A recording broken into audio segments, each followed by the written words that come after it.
Ahora tú también puedes ser dueño. Fede Cases presenta. Bueno, muchas gracias por continuar con nosotros. Federico Hernández está con nosotros y Luis Cardenal de la Cámara de Comercio. Muchas gracias por acompañarnos esta mañana. Inmediatamente les doy la bienvenida. Federico, muchas gracias. Bienvenido. No, encantado, Romeo, un gusto estar contigo. Y también, Luis, muchas gracias por estar con nosotros. Gracias por la invitación. Muy buenos días a los estimados televidentes. Bueno, yo quiero, hay varios temas, ¿verdad? La verdad es que estamos en un momento donde surgen temas como esta subida de tono que se han tenido algunos miembros de la empresa privada con el tema de ALBA, pero también hay un tema que es mucho más importante para nosotros, que es el evento Impulsa. Luis, coméntanos un poco sobre ese evento que se va a desarrollar en CIFCO, que es un evento organizado por la Cámara de Comercio, que es un evento donde Canal 12 también es patrocinador. Y digo, porque no es la primera vez que Canal 12 está apoyando este tipo de eventos. Nos hemos montado sobre varios eventos importantes, como la gira Vivir Sin Drogas, que es algo importante, como Limpiemos Nuestro País, y una cantidad de situaciones. Y ahora estamos con este sí, y Impulsa. primero, ¿Cómo nace este evento, Luis, y cuál es el propósito de este, no? Primero reconocer este liderazgo de Canal 12 en el sentido de apoyar las cosas buenas que se hacen en El Salvador. Nosotros empezamos a pensar en esto cuando nos enteramos de la decisión de las autoridades nacionales de que la Feria Internacional de El Salvador iba a dejar de realizarse cada 2 años. Y pensamos de que era importante que hubiera, especialmente en estos momentos en donde pareciera que todos los salvadoreños andamos con una nube negra encima de la cabeza y saturados de la parte política, de la polarización, de los dimes que diretes, que necesitábamos un respirar de aire fresco, que necesitábamos sacar lo bueno que tienen los salvadoreños y aquellas cosas que nos unen, que son mucho más que aquellas que nos dividen. Y hacer un evento o un espacio donde pudiéramos ir a demostrar lo que producimos, lo que hacemos, cómo lo hacemos, que hubiera una oportunidad antes de Navidades, especialmente para los pequeños, medianos y microempresarios que no pueden hacer Black Fridays y sacar suplementos en los medios y todo, para que pudieran llegar a vender sus productos, que los consumidores pudieran comprarlos a precios de oferta, que pudieran planearse vacaciones, que hubiera un espacio para todos los sectores, que no sea una feria consuma o una feria de construcción o una feria, sino que fuera una feria de amplia participación para todos los sectores y que en ella pudiéramos tener también la incorporación de sectores importantes como es la juventud. Decidimos hacer adentro de la feria eventos que nosotros tradicionalmente realizamos todos los años, pero por separado. Por ejemplo, el evento de responsabilidad social empresarial. Entonces tenemos todo un sector donde van a estar la parte de responsabilidad social empresarial de las empresas. Hay un evento, un congreso también al respecto de eso. Hay un congreso de jóvenes que realizamos todos los años, 600, 700 jóvenes, donde van a venir, por ejemplo, ejemplos de perseverancia, de ponerse una meta, como el famoso Hernández, claro, el director fundador de Volaris, que es una línea de bajo costo en México que ha tenido mucho éxito, un salvadoreño que se fue a estudiar fuera y ha trabajado en cinematografía, y creo que ha sido nominado o ganador del Oscar en algunas de estas cosas. En las crónicas de Narnia. Las crónicas de Narnia. Qué interesante eso, de verdad, pocos lo sabíamos, ¿no? Sí. Por eso es importante este tipo de eventos, para claro, resaltar esos logros. Claro, para que la gente vea que los salvadoreños podemos, que no solo somos noticia por las malas cosas, sino que cuando uno se propone, cuando uno trabaja, cuando uno se dedica, cuando existe una oportunidad o una base sobre la cual podemos nosotros desarrollarnos, lo vamos a hacer y lo vamos a hacer bien. Y creo que El Salvador necesita esos mensajes. Va a haber un sector de turismo. Es como un centro de negocios, sí, una fecha en el cual se puede hacer cualquier tipo de negocio. Cualquier tipo de negocio. Van a ver... Siempre y cuando estén dentro del marco de la ley. Claro, no tanto claro, cualquier tipo de negocio. Claro. Tenemos no un espacio de... cuchito ahí de cosas y quererla vender adentro. No, tampoco, de auditorías no express. Por ejemplo, va a haber un espacio de auditorías express. Las empresas que quieran pueden hacer su cita llenando un formulario y profesionales de universidades o de gente que da cursos y asesorías va a poder ayudarles a por lo menos orientarlos al comienzo de cómo resolver o manejar mejor sus empresas. Vamos a tener un espacio de bolsa de trabajo. Tenemos a las 10 principales empresas de headhunters que se dedican a colocar personal, que les hemos pedido que hagan un esfuerzo extraordinario para llegar ahí con sus mejores ofertas y poder también recibir currículum de las personas que lleguen para poderles conseguir empleo, que es una de las preocupaciones más grandes. Claro. Hay entretenimiento, El Congreso Nacional MIPYME. el Congreso Nacional MIPYME para las pequeñas y las microempresas. Entonces, y además una gran cantidad de entretenimiento porque creemos importante que la familia salvadoreña también tenga un espacio donde ir todos juntos y que todos encuentren algo que hacer. Es un poco, digo, irrelevante el tema del costo por el ingreso, porque ya tú me comentabas fuera de cámara, igual que Federico me comentaban que va a valer $1, que más bien es simbólico, ¿no? Es simbólico. Por la oportunidad que puedes encontrar adentro, digo, de hacer negocio, por ejemplo. No es por la oportunidad necesariamente, sino que es por tener el control de la entrada. Queremos que este sea un evento donde se garantice la seguridad, donde toda la gente que entre ahí esté tranquila de que ahí es un espacio donde va a estar libre de violencia, de crimen, de delincuencia, que muchas veces es algo que nos abate y lo tenemos permanentemente en nuestras cabezas, y que ahí queremos que sea tranquilo, que la gente llegue segura, que llegue con su familia, que llegue con sus niños pequeños, porque van a haber payasos, van a haber circo, va a haber desfile de modas también.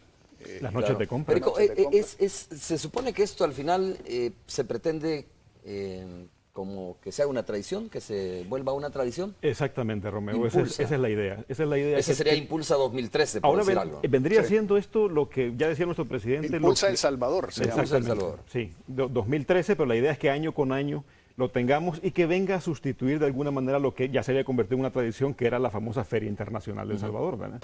Entonces esto va a venir a sustituirlo, solo que presentando ofertas todavía más atractivas, más interesantes. Por ejemplo, en el marco de esta feria vas a tener a varios jugadores de la selecta de playa firmando autógrafos, por ejemplo. Vas a tener la inauguración de las noches de compras el día sábado a partir de las 3 de la tarde. Es del 20 al 24, por cierto, creo que no le hemos dicho las fechas. Del miércoles 20 de noviembre al domingo 24. Es el preámbulo de ya el inicio del fin de año. Exactamente. Y además de eso, aparte de las ofertas que la gente va a tener, porque claro, muchas empresas van a comenzar, digamos, la liquidación de sus productos en esta Feria Impulsa, pero además el jueves 21 tenemos el concierto de Joaquín Sabina, ¿verdad? Por este interesante enlace que hemos tenido con tus shows y que nos permite contar con un hombre, ahora, el más importante Federico cantautor en español, va a ser, me imagino, pago aparte, ¿no? Sí, así es. El ingreso al concierto, sí, y no vale la pena, sí, claro, por $1 para ir a ver a Sabina, ni que fuera el Buki, digo, con el respecto del Buki. Ojalá tuviéramos, y en un futuro, si se puede, quisiéramos hacer un concierto donde le damos gracias a la población pues por ser tan trabajadora y por contribuir a sacar el país adelante, porque esto es un proyecto de todos. Y entonces son más o menos, me decías, del 20 al 24, del 20 al 24 de noviembre. 4 días de querer, digamos, o de poder ir a hacer negocios, que la gente pueda ir a comprar, ir a hacer negocios, ir a comprar, a conocer. Y decía nuestro presidente que eso es bien importante, es para la familia. Al final lo que queremos, Romeo, es que la familia salvadoreña, esperamos más de 40.000 visitantes, ¿verdad?, en esos 4 días, que la familia salvadoreña pueda llegar, tener un espacio de esparcimiento, que pueda pasarla bien, que pueda enterarse de las nuevas ofertas, etc. Federico, no quiero compararlo, pero es una especie de Consuma. No. ¿Qué hace la diferencia de Consuma y esto? Bueno, primero la agenda. Tienes una agenda de entretenimiento mucho más nutrida, es más interesante. Ya el componente de negocio mismo, que es lo que queremos atraer precisamente a todos los ofertantes salvadoreños, independientemente de su tamaño, porque hay para todos los stands, ¿verdad? Hay para todos los gustos, digamos, del gran empresario hasta el micro y pequeño empresario puede acercarse a la Feria Impulsa y poder ser parte de este proyecto. ¿Y lo patrocina el PDC, iba a decir? Por el... no, es el verde de la esperanza. Bueno, a ver qué interesante esto. Nosotros somos patrocinadores de este evento. Vamos a estar ahí acompañando este evento. Somos socios, más que patrocinadores. Más que estamos en esta aventura. Socios. Estamos en esta aventura juntos. Y ojalá que no sea la primera vez. Este es el primer evento de Impulsa. Va a ser la primera, pero no la última. Exactamente. Muy bien. A ver, dentro de todo este marco, Luis, ¿cómo están viendo ustedes esta cuestión del estira y encoge, de las acusaciones que se están dando? Sí preocupa, pues, porque de repente uno dice, mire, lo que más necesita este país es seguridad jurídica, necesita certidumbre, lo que necesita este país es identificar una línea, ¿no? Una línea por la cual vamos a caminar independientemente de quién gane las elecciones, pero que sea una línea que esté dentro del marco de derecho. Fíjate que se ha subido un poco de tono estas acusaciones de la ANEP, que ustedes son parte de la ANEP como Cámara de Comercio, y el fin de semana Salvador Sánchez Serén y otros dirigentes del FMLN que son de los líderes históricos, ¿no?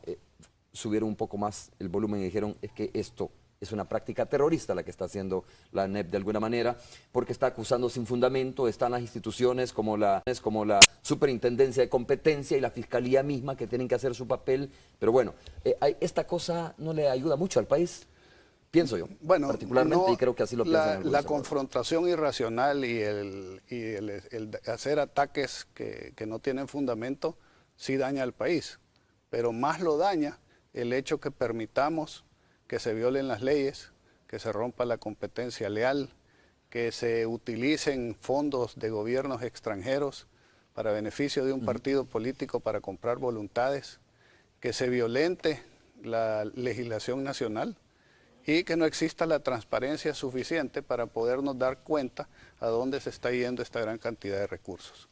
Miren, nosotros no hacemos una acusación por hacer una acusación o por un momento electoral, como ellos han dicho. Esto lo hemos venido señalando, las dudas que tenemos de cómo esto ha estado funcionando, estas dudas las hemos venido señalando ante las instancias que corresponden. Nosotros no estamos gastando millones de dólares en una campaña de opinión pública. Nosotros estamos diciendo, miren señores, esto no está bien. Hago la siguiente... ¿Esto no está bien o esto presumo que no está bien? Que es distinto. Esto no huele bien y pareciera que no está bien. Y las demostraciones de lo que va saliendo están resultando que no está bien. En primer lugar, Alba Petróleos y Alba Negocios es una empresa de capital mixto que tiene fondos públicos y fondos de un gobierno extranjero, de una empresa que pertenece a un gobierno extranjero. Los fondos que provienen del gobierno extranjero ni siquiera son auditados o aprobados por el Congreso de Venezuela. Son manejados de manera... ¿Es el Ejecutivo hacia las alcaldías? No, esto es PDVSA, PDVSA, empresa venezolana, que tiene una discrecionalidad por parte de anteriormente el presidente Chávez y ahora el régimen del presidente Maduro, manda dineros para crear esta empresa sin pasar por el Congreso venezolano. Pero ese es el problema de los venezolanos. Al venir aquí se conforma una sociedad con dinero de 10 alcaldías a las que pertenece el FMLN. Desde ese momento ya son fondos públicos, ya es una empresa mixta que tiene que estar regulada de manera diferente a las que son las empresas privadas, porque son fondos públicos. ¿Y no está siendo regulada según ustedes? Pues no como debería de ser, no como debería de ser. ¿Por qué se violan algunas leyes? Vamos a mencionar algunas. Por ejemplo, la forma en la que esta empresa trabaja, recibe 60% del petróleo pagadero a 90 días y 40%, antes pensábamos que era 50, ellos dicen que es 40, digamos que es 40%, pagadero a 25 años, que va a ser pagado por esta sociedad de la cual 10 alcaldías son responsables de pagar. Viola la competencia leal, porque ¿quién va a poder competir con una empresa que le dan al crédito de 25 años la mitad de un producto tan valioso como es el petróleo que se vende todo el tiempo? Ha tenido un crecimiento vertiginoso, ahora controlan el 30% de la venta del petróleo en El Salvador.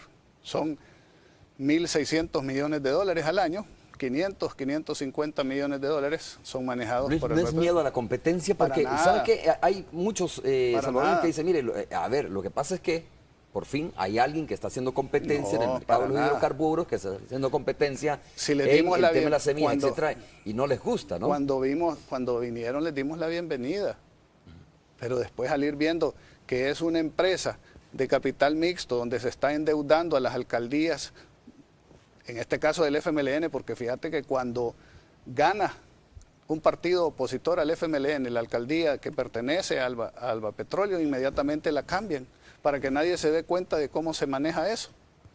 Eso da lugar a dudas. Y si esto huele mal, como dice Luis, ¿por qué entonces la superintendencia y la fiscalía misma todavía, no han dicho nada, no han encontrado nada, aparentemente, digo hasta hoy, ¿no? Hay que esperar este proceso. Pero de todas formas, el mismo José Luis Merino, que es uno de los principales dirigentes del FMLN, dijo, mire, si nosotros hemos cometido algún error, pues ahí están las instituciones y reconocemos probablemente que cuando iniciamos no lo hicimos de la mejor manera y si hay que pagar una multa, pues nosotros nos sometemos a la ley y la vamos a hacer, ¿no? Digo, ojo, porque esto de repente lo puede leer la gente como que se está metiendo en un saco político electoral y al final no va a resultar mayor cosa. Mira, incluso he escuchado gente, Romeo, que ha dicho que nosotros a lo que le tememos es, como bien mencionabas tú, a la competencia, y que al final no aceptamos el libre juego del mercado. Es todo lo contrario. Es decir, cuando tú tienes por parte de un gobierno extranjero una inyección, un flujo monetario tan grande que te permite establecerte en un mercado sin sufrir todos los procesos que tiene que sufrir alguien normal que no recibe ese dinero de parte de un gobierno extranjero, eso distorsiona el mercado. Es todo lo contrario. O sea, te lo pongo de la siguiente manera. Imaginémonos que el FMLN fuera en este momento oposición y fuera Arena el partido de gobierno. ¿Qué hubiera pasado si el gobierno estadounidense hubiera inyectado esa cantidad de fondos a una empresa mixta donde solo las alcaldías de Arena estuvieran ahí? ¿Qué hubiera dicho el FMLN? No hubiera dicho que eso es una injerencia de parte de un Estado como el imperio norteamericano en contra del mercado salvadoreño. No le hubiese gustado, ¿no? Igual. Pero ¿qué hubiese dicho Arena? ¿O cuál hubiese sido la posición, perdón? Que digo Arena porque está mencionando... Muy probablemente... ¿Qué hubiese dicho la empresa privada? Muy probablemente Arena hubiera hecho lo que está haciendo... probablemente? Sí. Y lo que hubiera hecho el FMLN probablemente, el Arena probablemente, Romeo, era justificar lo que ha hecho el FMLN en este momento. Sigue siendo una distorsión del mercado. Y lo que nos hubiera tocado las gremiales era decir, miren, eso es una intromisión indebida en el mercado salvadoreño, porque al final no estás compitiendo en las mismas circunstancias. Bueno, yo te diría así, porque sé que va a haber poco tiempo. No, hombre, tenemos bastante tiempo, vamos hasta las 8 de la mañana. ¿Cuáles son, digamos, algunas de las preocupaciones que se han visto? Por ejemplo, hay poca transparencia. No quieren que se revelen las partes internas. No dan todos sus datos en el registro de comercio. Los balances que tienen ahí son bastante limitados y se ha cuestionado. Cuando uno quiere ir a pedir información para investigar, no está eso así. En la libre competencia se están formando consorcios, ya ellos mismos admiten que han faltado a eso y dicen, no nos importa, no vamos a cumplir, pero ahí vamos a pagar la multa. Nuevamente despierta mucha inquietud. Se viola la ley electoral y la ley de partidos políticos, porque la ley electoral y la ley de partidos políticos señala que los partidos políticos no pueden recibir fondos, ni fondos públicos, ni fondos de gobiernos extranjeros. Estos son fondos públicos y son fondos de gobiernos extranjeros. Entonces, uno puede decir, no, pero es que el FMLN no está recibiendo fondos. Puede decir, lo reciben en su calidad de alcaldes, ¿no?, de un municipio determinado y no necesariamente como partido político. Me pregunto yo entonces por qué en cada evento que hacen siempre está presente los miembros o la fórmula o los personeros del FMLN. Es como que si yo te dijera, no verías mal tú, aquí hay un montón de fundaciones que no andan, que gastan o que invierten un montón de dinero en programas sociales, puedes decir FUSAL, la Fundación Gloria Crit, etcétera. ¿Y no te parecería a ti un poco extraño que cada vez que FUSAL hiciera un evento, entonces llegaran los candidatos de Arena o de Unidad ahí a estar presentes y decir, miren, esta semilla o este regalo que estamos dando lo estamos haciendo? Esta empresa haciendo? se constituyó, ustedes saben mejor que mí sobre ese tema, se constituyó en tiempos, en gobiernos anteriores, ¿no? Sí. Para que se fundara esta empresa, entiendo yo que tuvo que haber seguido los procedimientos normales o legales que sigue cualquier empresa. Y entiendo que tiene auditorías del Ministerio de Hacienda, externas e internas también. Esta empresa Alba, al final, eso es lo que quisiéramos, eso es lo que quisiéramos que se aclarara. Luis, ¿no? Eso es lo que quisiéramos que se aclarara. Quisiéramos que hubiera transparencia, pero esa transparencia no está ahí. Lo que estamos viendo es que aún tiene varias debilidades, varios defectos. Repito, libre competencia, falta de transparencia, fondos públicos, viola la CAP, porque cualquier funcionario público, y aquí estás hablando que los principales asesores, dirigentes de Alba Petróleo son diputados, son alcaldes, etcétera, no pueden meterse en negocios privados, no podrían estarle vendiendo de una lechería que les pertenece a ellos, venderle el vaso de leche que contrata el gobierno. Dirigentes políticos no se pueden meter en negocios privados. Dirigentes políticos no pueden meterse a manejar los fondos públicos que maneja Alba, porque son fondos públicos. Eso viola la CAP. Entonces, ¿en qué le afecta a la población? Podrían decir. Esa es una buena pregunta. Mira, si quieres hacemos la pausa comercial, porque esa música de fondo significa que tenemos que hacer la primera pausa, pero sí vamos a tener tiempo, Luis. Esa es una buena pregunta lo que tú dices. Mire, ¿en qué le afecta a la población? Pero también hay mucha gente que ha de estar diciendo, Luis, ¿en qué me ha beneficiado a mí Alba, no? Ese es importante también analizarlo. Ojo que puede ser contraproducente, si esto no es bien manejado, puede ser contraproducente con los cientos de miles de campesinos que se han visto beneficiados. Ellos no ven para atrás, no saben esta cuestión. O probablemente, digamos, les importa muy poco. Lo importante es que ellos sienten un beneficio que se les está llevando a través de ALBA. Vamos a hacer la pausa, ¿te parece? Y regresamos para hablar sobre este tema.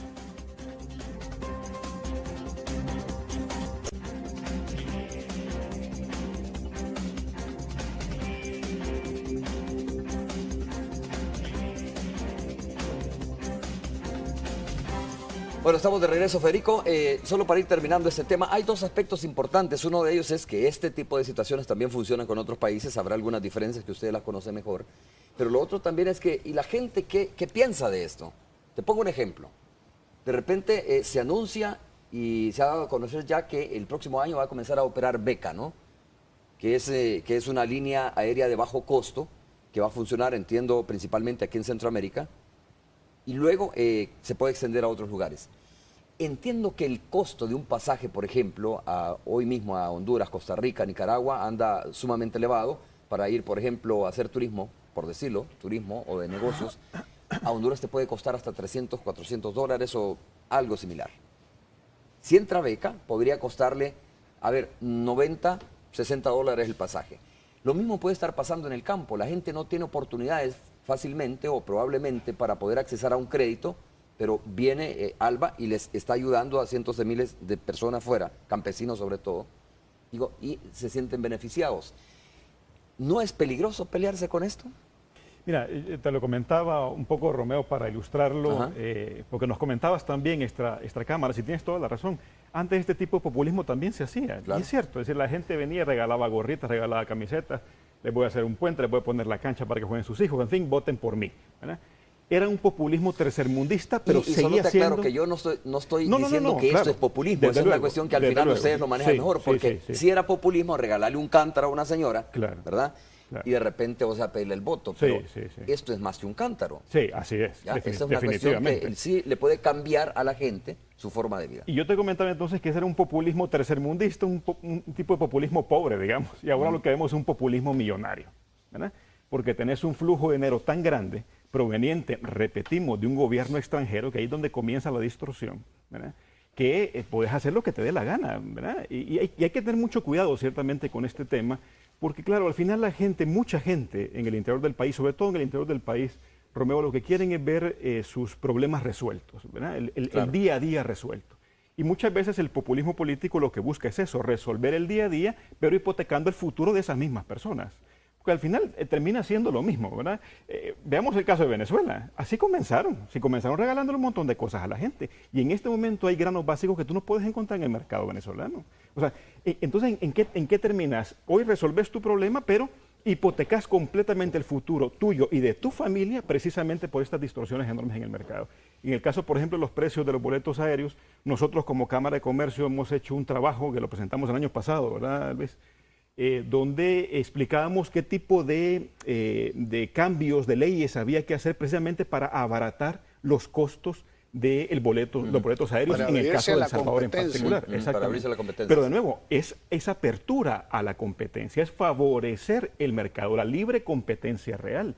Lo que ves con Beca es todo lo contrario. Ves una distorsión del mercado porque viene de un gobierno, de nuevo, extranjero, con muchísimos recursos puestos al servicio de una empresa que al final está haciendo, digamos, política partidaria, ¿verdad? Lo que nosotros consideramos que la gente debería de preocuparle es que no hay almuerzo gratis. Y si alguien le está dando algo a cambio de nada, debe uno de preguntarse qué es lo que hay detrás de esto.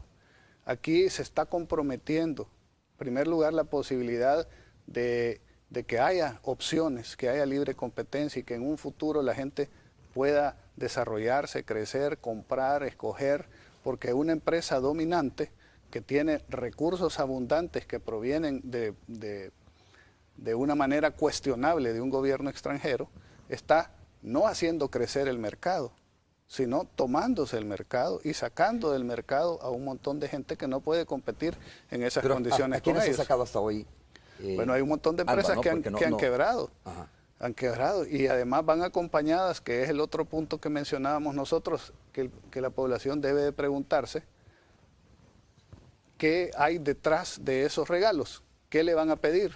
Y esto es una empresa que está apoyando un proyecto político que no ha funcionado en ningún lado. Yo preguntaba, Luis, cómo ha funcionado esto en otros países, porque no es el primer país que es socio, ¿no? No, pero es el socio primer país. de Petrocaribe. Es Petrocaribe. Ajá. Es una cosa, Salva Negocios es otra. Por ejemplo, República Dominicana, si mal no recuerdo, pero son acuerdos Honduras, que se hacen de gobiernos a gobiernos. Este es el primer caso en el que hay un acuerdo, un negocio entre una institución gubernamental venezolana. ¿Estos no son gobiernos municipales? ¿Y quién va a pagar la deuda si los gobiernos municipales no la pueden pagar? No, de acuerdo, o sea, pero digo, solo para entender muy bien, se puede hablar, mire, este es un acuerdo entre gobiernos municipales, ya que no se pudo hacer de estado a estado, de gobierno a gobierno, pues se hace con gobiernos municipales y desaparece la figura del partido político, entiendo yo, ¿no? Fíjate qué importante lo que estás diciendo, ya que no se pudo. No se pudo, de verdad, pero es que sí se podía. Sí se podía hacer, de manera legal se podía hacer. No les convenía, no les convenía, porque de esta manera ellos controlan mejor los fondos para la implementación de un proyecto político. Y esto, repito, viola la ley de partidos políticos, viola la ley electoral, viola la CAP, hay cuestionamientos sobre la libre competencia. Y creemos nosotros que no es sano para la democracia del país, ni para la economía del país, el que esta situación continúe se dando de esta forma tan poco transparente. ¿Y qué piensan ustedes de que la Superintendencia de Competencia haya apartado a la ANEP de este caso? Bueno, pues ahí uno dice, no quieren que se enteren qué es lo que está sucediendo. Ahora, se está hablando... Eso se puede interpretar como que se está desestimando la contundencia de las pruebas que están presentando. No, porque ya los condenaron. Entonces significa que lo que dijimos era cierto. Y en la Fiscalía se han presentado más de 100 documentos donde se le dice al fiscal, bueno, investigue porque esto no ha presentado la ANEP. Y el fiscal ha dicho que va a investigar, en efecto. O sea, se dice esto no luce bien, hay que investigar. Si todo sale bien, todo se demuestra que está bien, pues hombre, bendito sea Dios. Pero aquí, en lugar de responder a las inquietudes particulares que uno señala, ¿cuál es la respuesta? Desautorizar cualquier crítica que hay con insultos. Ayer, el domingo, llamaron a la ANEP terroristas. Y que, les digo yo, tengan cuidado con el lenguaje que ocupan, porque a la hora de estar hablando de terrorismo, se les puede revertir a ellos esas mismas acusaciones. Que el FMLN lo que quiere decir, mire, aquí, ojo que quienes pueden estar criticando también tienen techo de vidrio, ¿no? No me estoy refiriendo a la ANEP principalmente, pero si hablamos de actos de terrorismo, o sea, y comienzas tú a buscar por todos lados, vas a encontrar que pues yo le digo con toda tranquilidad a la población que este servidor y nuestra institución no tenemos nada que ocultar, no tenemos un pasado oscuro, nunca le hemos hecho daño a nadie a propósito y porque pudiera ser alguien que diga, miren, a mí me perjudicaron en alguna cosa. Nunca hemos abiertamente o conscientemente hecho nada para violar la ley o para causarle daño al país. Hemos trabajado todas nuestras vidas para generar empleo, para generar riqueza, para salir adelante. Lo hemos hecho en las buenas, en las malas, arriesgando nuestro propio físico y nuestros propios recursos. Y por lo tanto yo no tengo nada de qué avergonzarme ni estoy defendiendo a nadie. El que viole la ley, haya cometido terrorismo, haya violado los derechos de alguien, que pague. Lo que queremos es que las instituciones funcionen de una vez por todas.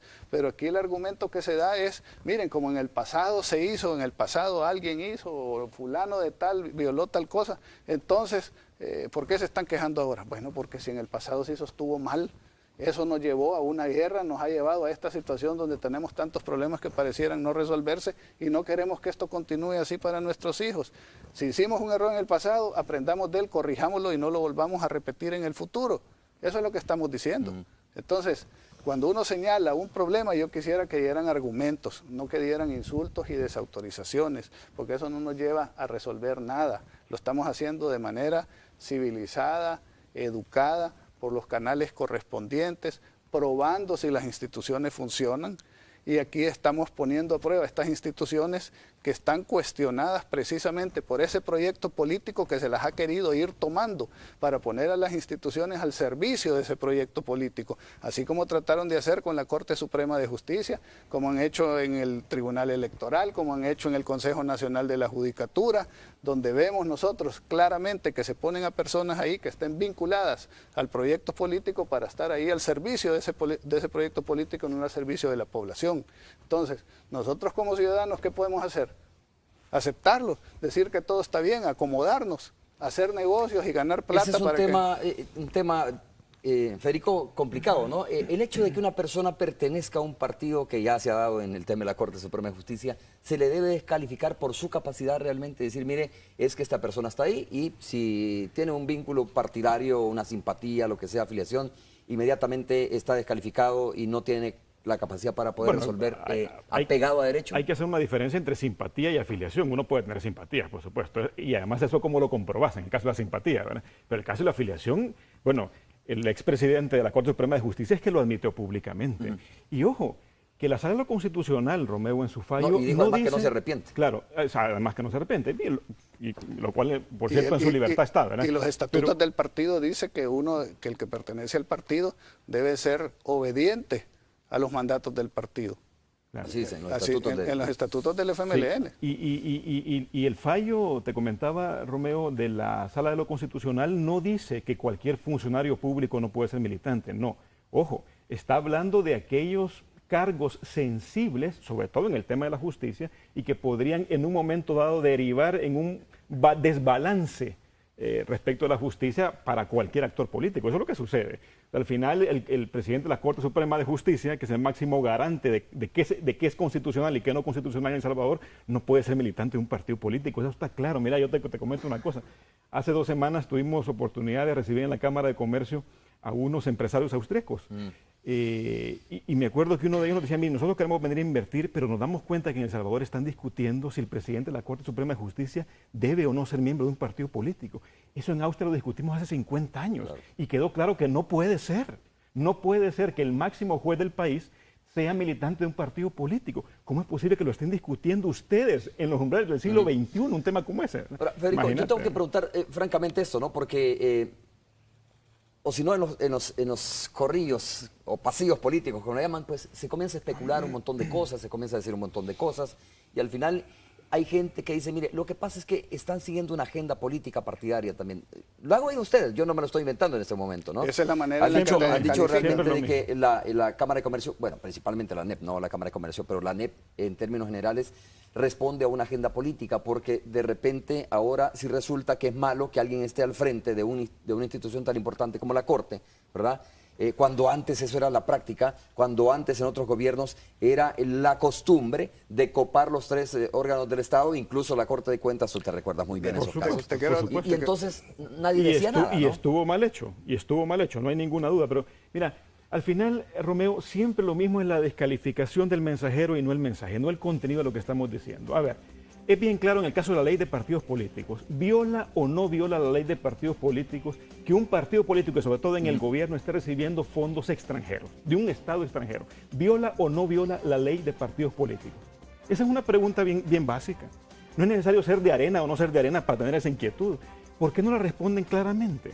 ¿Por qué cuando vienen a este tipo de foros no lo responden claramente? ¿Viola o no viola esa ley? ¿Verdad? Pero ¿qué sucede? Que no te presentan un argumento contrapuesto a tu argumento, sino lo que hacen, no, es que le están haciendo el juego a determinado partido político. Vamos a ver qué dicen, porque nosotros estamos obligados también a escuchar, claro. La gente tiene el derecho a escuchar también la otra parte. Luis, antes de ir a la pausa. Bueno, creo que en el mismo sentido de lo que menciona Federico, hay que ver, en primer lugar, que la resolución de la Corte dice que para ciertos puestos es que no se puede ser miembro de los partidos políticos. ¿Y por qué dice la Sala que la Constitución dice? Principalmente para jueces y todo eso, sí, ¿no? Vinculados a Corte de la Cuentas, jueces, etcétera. Pero veamos cuál fue el ejemplo que se dio, veamos la realidad. Le damos el beneficio de la duda. Inmediatamente coloca a gente ahí apegada al partido político, al hijo de un diputado, al al otro. Se habían congelado 700 plazas para economizar dinero en un momento de crisis. De esas, Ya tenemos reportes que se llenaron con simpatizantes del partido cerca de 400 o 500 de estas plazas. Lo está diciendo el presidente en funciones de la Sala de lo Constitucional y de la Corte Suprema de Justicia. Entonces estamos viendo que se están poniendo instituciones tan importantes como es la Corte Suprema de Justicia, que administra la justicia, que fue una de las principales causas que nos llevaron a la guerra, al servicio de un proyecto político. En tiempos pasados habían otras prioridades. Cuando estábamos en guerra, las prioridades eran terminar con la guerra. Cuando se terminó con la guerra, la prioridad era cumplir los acuerdos de paz. Cuando se cumplen los acuerdos de paz, tuvimos un periodo en que había que reconstruir el país. Y vamos avanzando. Ahora las prioridades son defender la institucionalidad, defender la democracia. Entonces, en el pasado quizás no se le había prestado tanta atención a eso, porque tal vez habían otras prioridades más importantes en ese momento, pero que en este momento las prioridades son estas y por eso las estamos defendiendo. Por cierto, doña Paquita, alcaldesa de Mexicanos, cayó en eso también, ¿verdad? De haber contratado un familiar. Y sabes que el argumento que ella dio cuando le preguntaron por qué había contratado su sobrina, ¿verdad? En la alcaldía municipal de Mexicanos, dijo: porque tengo miedo de que me envenene. Pues qué pésimo argumento. Sí, o sea, no dijo quién al final, pero te digo, de verdad... qué tristeza que estemos en esa situación y mal hecho que lo haya, lo hecho. De verdad uno también dice, mire, no es que no tengan derecho a trabajar, ¿verdad? Pero es importante que se coloque en un lugar donde a lo mejor no puede tener alguna... Y que sea en base a mérito y a capacidades, porque la población necesita que le solucionen su problema. Paquita es una figura importante y tiene miedo que le envenenen. Bueno, qué tristeza que estemos en el país. Vamos a hacer la pausa, regresamos en breve. La época de Maquiavelo.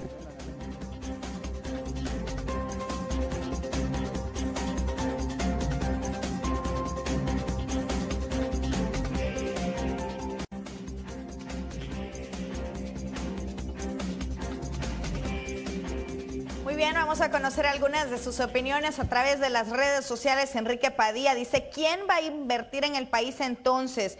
Que digan mejor cuánto es el monto disponible para una inversión para que Alba cierre y captar todo el empleo. Miguel Salinas dice: el pueblo es tan ignorante que cree que la inversión venezolana es de gratis. No se dan cuenta que así es mientras logran su objetivo, que es monopolizar el mercado local. Nada es gratis en esta vida. Cuando nos pasen la factura, ¿con qué pagaremos? Jimmy Escamilla dice: pues estos señores de ANEP solo miran su progreso. En cambio, Alba va más en favor de la población que más lo necesita. Rafael Gallardo dice: si no quieren pobreza en el país, que aumenten los sueldos, pero no con miseria como siempre hacen. Según el sondeo de Alba Petróleos, el petróleo es vendido a precio preferencial. Además de la forma de pago, el 50% se pagará en 3 meses y el otro 50% hasta en 20 años plazo. Ahora, si esto es así, los niños de 12 o 15 años pagarán esta factura y la pregunta sería: ¿qué se está haciendo con el remanente del 50% de las ventas? Eso es lo que pregunta Alejandro Rivas. Y también acá Carlos Ponce dice: vamos a ver qué es lo que hacen los empresarios, a ver con la verdadera competencia. Regreso contigo, Romeo. Gracias, Roxana. Como siempre, a estas alturas, o a esta altura, ya tenemos un poco de tiempo, Luis, por eso yo casi no interrumpo en este caso y doy la palabra a ustedes para que puedan contestar, ¿verdad?, algunas de las preguntas de nuestros amigos televidentes. Bueno, por eso digo, hay que preguntarse si lo que a uno le regalan es gratis o le van a pedir algo a cambio. Aquí se está ocupando estos recursos para tratar de crear dependencias políticas y conseguir votos para mantenerse en el poder. Y lo que me pregunto yo y le pregunto a la población es: ¿qué tipo de sistema o qué tipo de democracia o qué tipo de economía queremos? Una como la que se está implementando en Venezuela y en todos los países donde este tipo de acciones se están dando, donde en Venezuela, siendo un país rico con petróleo, con una gran cantidad de recursos naturales, no se encuentran alimentos, no se encuentra ni papel higiénico en los súpers. ¿Es eso lo que queremos? Donde exista una polarización tan grande, donde la gente se acostumbra a recibir del gobierno dávidas para poder mantener en el poder a dicho gobierno, versus resolver los problemas nacionales. Ahora, pero Nicaragua, que tiene, este tipo de situaciones, no está carente de papel higiénico, por ejemplo, ¿no? No, entiendo Nicaragua, que incluso Nicaragua ha crecido más que El Salvador en una situación como esta, en un acuerdo como este. No es un acuerdo como ese. En Nicaragua lo que se está haciendo es, se está ganando hoy, comprometiendo el futuro mañana. Ahí, si uno no critica, si uno no se mete en política, si uno no critica el régimen, si uno no le lleva la contraria, entonces uno puede hacer negocio y el régimen protege y promueve los negocios. Es lo mismo que hacía Somoza.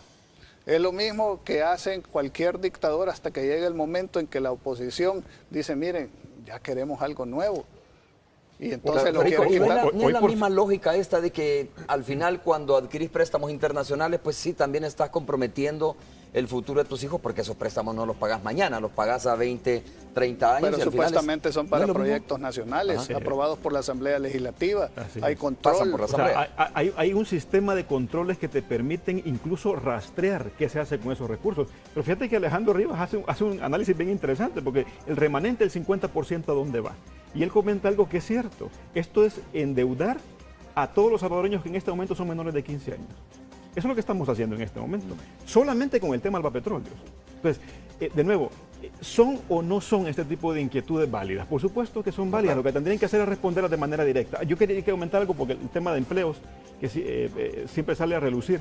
Los empleos se dan en un país como el nuestro, con las carencias que tiene, cuando tenemos una inversión de calidad, sea nacional o extranjera. La inversión de calidad, por cierto, no significa que tiene que ser un gran empresario. En el caso de la Cámara de Comercio, estamos hablando del 80 y pico % de nuestros socios son pequeños y microempresarios. Y ellos están viendo a palitos para poder mantener su planilla estable. Ya no digamos estar pensando en contratar gente Federico, nueva. y para que le bajemos un poco a esto, mejor que vayan a Impulsa, ¿no? Que vayan a exactamente. Impulsa, sí. Que va a ser, Exactamente. repetime la fecha, por favor, porque es importante, Sí, del 20. del 20 al 24 de 24. noviembre los esperamos a todos. Y hacerle un llamado a la población. Sé que muchas veces en estos programas se tocan temas controversiales y es importante aclararlos, pero que pensemos que todos los salvadoreños padecemos los problemas que nos acongojan de delincuencia, de falta de empleo, de falta de crecimiento, etcétera.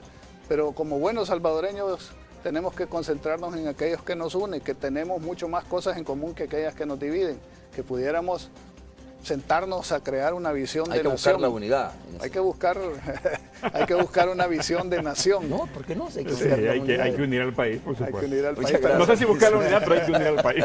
Ya lo vi haciendo propaganda. No quise caer en la cascarita. Es que a veces solo son como esta cosa, ¿no? Sí. Lo patrocina el PS, pues obviamente uno sabe que no, Sí, pero sí. hacer un poco Por para hacer un poco más por relajado el supuesto, tema. sí. Es muy bueno si relajarse, es muy si no bueno nos relajarse. reímos Sí. en medio de esta situación Definitivamente, está complicado. sí. Gracias, Federico, gracias No, Luis por haber estado con encantado. nosotros. Muchas Hacemos una gracias. pausa, regresamos. Ahora tú también puedes ser dueño. Fede Cases presentó.